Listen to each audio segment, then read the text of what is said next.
Good morning. It's been a minute.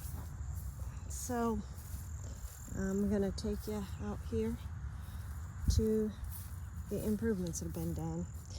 We cut this through here so it's easier to see the view from the pergola, as well as if I hear something going on in the barn that I need to get out here real fast. I don't want to be running around on no winding path. I need to get out there fast. Okay, so here's what's been done so far. We have T-posts in that are anchors for cattle panels.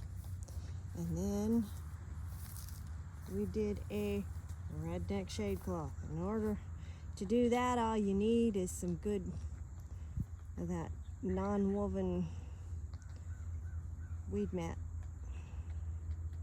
And we did an over-under thingy there to keep it in place so the wind don't blow it away. And as you can see, there's some chip clips that have been used too. Yeah, it's a cheap way of doing it, but so far it's been effective.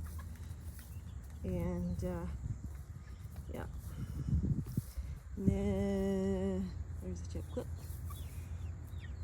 And then this last weekend we went to see our grandbaby, so we just put some bird netting down here and went around with it.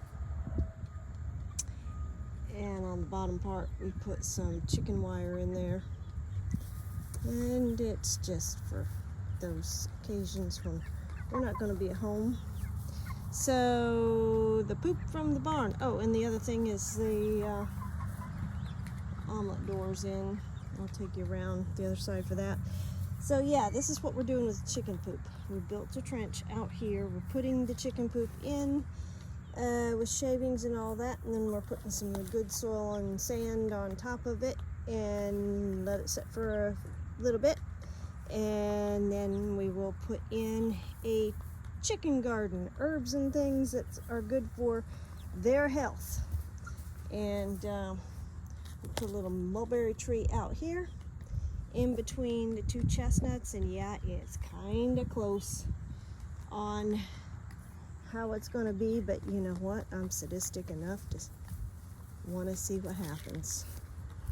So yeah, when we're going to go somewhere, then all we have to do is close this chicken wire off and put the netting down that's chip clipped up there. And this is only temporary. We're going to be putting in wood framework and everything in here, so that way it's a permanent with like double doors that open here on each side, so a truck could be coming in here, back it in at least a little bit to offload stuff, and wheelbarrow definitely. And yeah, so you may have heard that I lost my glasses, and Joseph found one part of them when he was mowing out in the back, and so now I'm letting these guys scrape through, and maybe we'll find the other part of the glasses. I don't know. Okay, so there's some of the babies. They're getting pretty big. The nice, pretty goldish bronze colored one there, that is Toffee. And the other one over here, I call her Mellow. And don't you be eating nothing that looks, I'm not sure what that's, a piece of cloth decoration thing. Must have blown into our yard from someplace else, because I don't have anything that has anything like that on it. And out here in this wide open space like this, lots of things can blow from different directions. That is for sure. And I gotta tell you, being in under here like this, it is really, really nice. The heat of the day, it doesn't actually get hot in this little area until the sun is about right position 3:30 to 4 o'clock in the afternoon. Then it'll start to get a little warm, and the chickens are already got it figured out where their comfort place is. So yeah, omelet door, it's set up to where it opens up in the morning, and it goes closed at night, or else I manually close it. So I was in the process of cleaning in here, and I need to finish that up. This is the makeshift area that we made up for the turkeys because they just don't seem to, they're not smart enough to use anything else. They're just, anyway.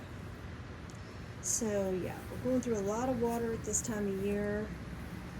We've made a gap here with some pieces of wood temporarily put in there so that the nest boxes have more ventilation, and we have the fans in here, and I gotta finish cleaning this out and getting it reset up. Oh, and here's a funny thing for you. Pull this fake egg out here. This was found all the way over on our neighbor's property in their yard. And let me see where it is. You look real close. Let me see where the camera is. See that little white spot there? Okay, there's a couple others there. Some animal got this egg, found it somewhere, thought it was a real one, took off with it, dropped it in a neighbor's yard because it wasn't a real egg and they weren't getting anything out of it. So Mr. Art, he was out mowing his yard, and he found this egg, and he took it into his wife and said, "Here's an egg. I think maybe one of Carrie's chickens or the turkey came over." And she says, "Oh, I don't think they did. They're, I've never seen them come across." Well, she took it in the house and she tried to crack it open, and ceramic. It ain't cracking open. Anyway, so she thought that was really funny and she gave it to me. So here's an old nest box. You can see how dusty it is in here because they used to be all nice and everything, but yeah, where we live is pretty damn dusty. And these are finally starting to get used. Miss Fluff, she's decided she likes this highest one up here. Yeah, the Bantam. She's the cool chick, So we put this in here. The tree branch, they can go up there and they mainly just play on that. We put it in here so that way if it started raining they could get down in under where they wouldn't get rained on. Hi guys. Yeah, there's some bugs flying around in here. I haven't cleaned this out yet. Go get you some protein. Yep. Anyway, they're probably not that hungry because I just gave them some good scoops of food. So we're about to make another modification in here. We just finished with having, as you can see, receptacle box up here. Yeah. So that leads up to there. And we have these lights, and these lights are actually on a remote control. So I can run from the house, hit the button on the remote control, and be out here, and if something's in here, it'll get hopefully startled and leave the barn. Anyway, so the switch to turn on and off the lights manually is right there, and the other. So we've got this all situated now for there to be light when there needs to be light, and plug-ins so that if it's real cold the winter and a lot of wind blowing and anybody's got any babies happening, there'll be some heat.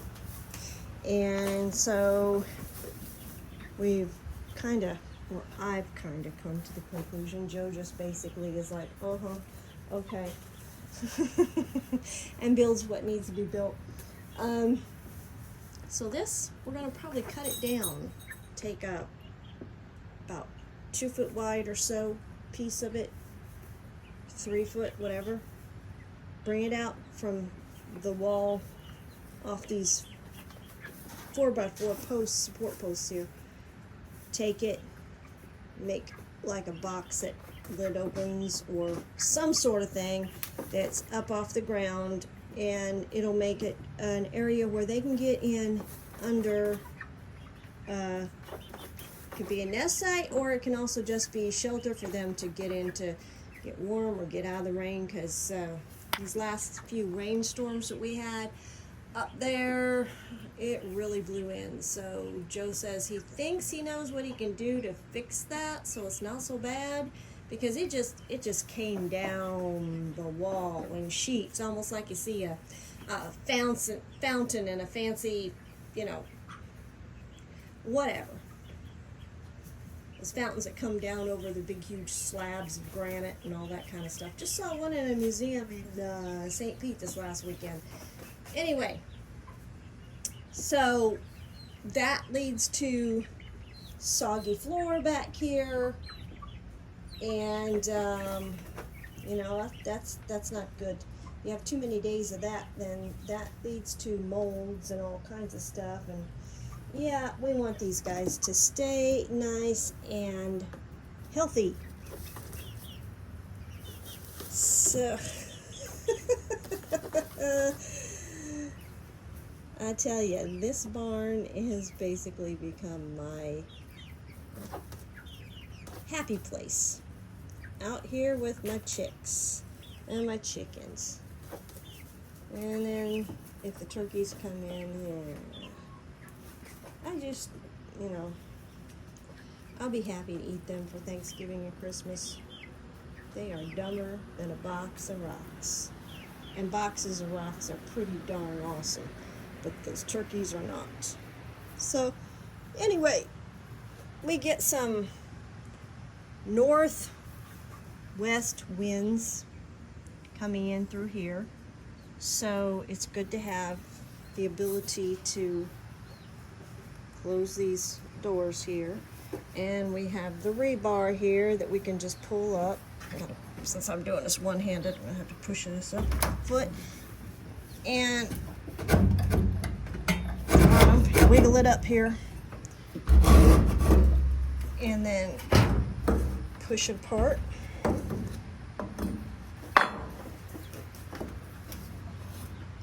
And then I usually, because this is sheet metal down there, put it in here. I hang it on there, and then that keeps ventilation going. And I can also do the same thing over here, and it just helps with keeping things cool in here. Usually the door that's opened and allows the ventilation to come through is this one over here, because those northwest breezes and winds are just very cool, and they really, really feel good. So anyway, push this back together.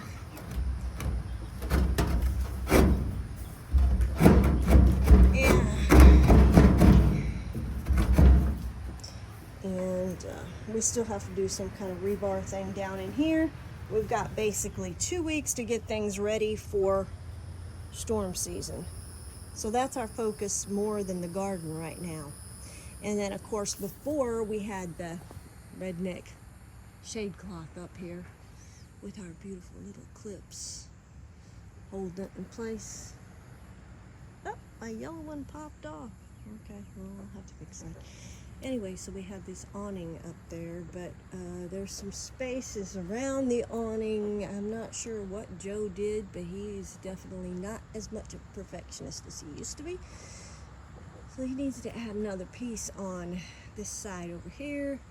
That way, sun does not get in, because, 3:30, 4 o'clock, it's still pretty intense. Not as bad as it is during 1, 2, 30 time frame, but still it's pretty hot, and it really gets into like this area here, and yeah, that's making too much heat going in toward where the babies are. And yeah, we cut this door in half. It was one big door and we made it into two so that it's easier to open up. It doesn't take up as much space in this corner. So eventually there will be a human door here, because out there on the other side of that is garden. So anyway, this is what I have been busy with. And I'll give you a quick peek at garden real quick and then shut this off. And wish everybody a good rest of your week. We've been having a problem with borers in the vines and borers into the squash themselves. So I got to figure that out, a way to prevent that. If anybody's got any helpful tips, they would be appreciated. And we have gotten a good batch of yard-long beans, and it looks like right here we've got some that are ready for, yeah, yard-long beans right there, the red ones. Yeah. Down here's some green ones that are ready. Yeah. Ooh, Bessie, look at these. Now that's what you call a bean. Anyway, we've had some cucumbers off of here, amaranth. That's good for cooking it up. It has a consistency like quinoa. And of course, one of the amaranth is being taken over by the yard-long beans. They are really coming out now. Look at that.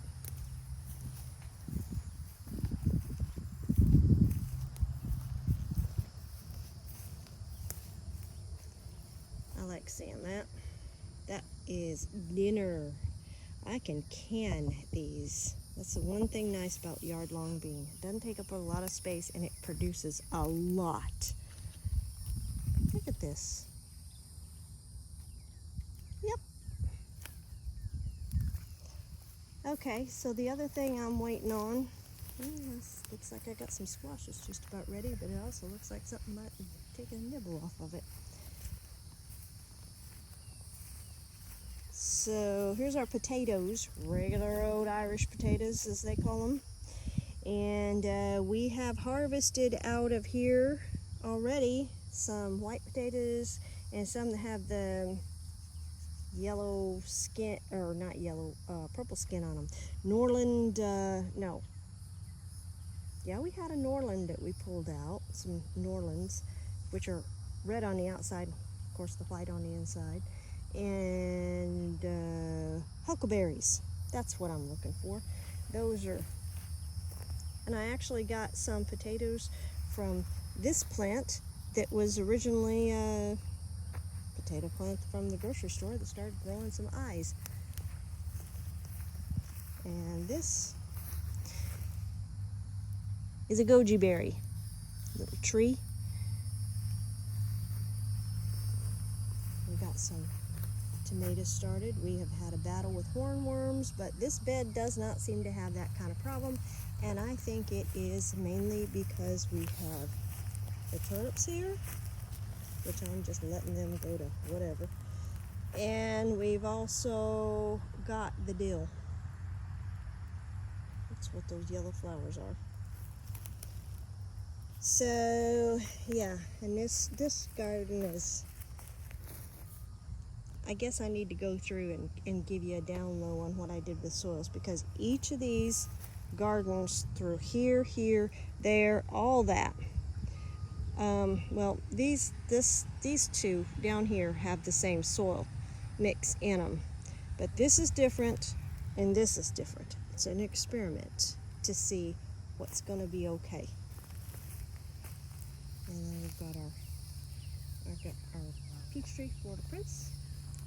We've got our Einsheimer apple, At the base of those we have basils and peppermints, and there's a moringa tree in there somewhere. Little moringa growing. There's one over there somewhere too in that mess. And but the final thing I'm going to show you is, of course, this is where Joseph was mowing and found a piece of my glasses after he mowed over it. But a big old pot of tree came in, and so with this cattle panel here, sorry for the sun, and this is going to be well, it's a Puerto Rican black bean. It's getting a good start. And on the other side of this, the old gate from Cumberland Lane property, and right in there is a passion flower vine getting started. I just threw one of the old fruits from the other place in the ground to see what would happen. And then I've got, I think these are Seminole pumpkins, or else there's North Georgia candy roosters. I have planted seeds of both different places. So, show you what the barn on this side currently looks like. And it's going to be evolving as well. So, if you have a chance today, go out, wiggle your toes in the dirt, plant a plant, listen to the birds sing, and enjoy the fact that nature exists, and it will bless you if you take good care of it. Alrighty, later.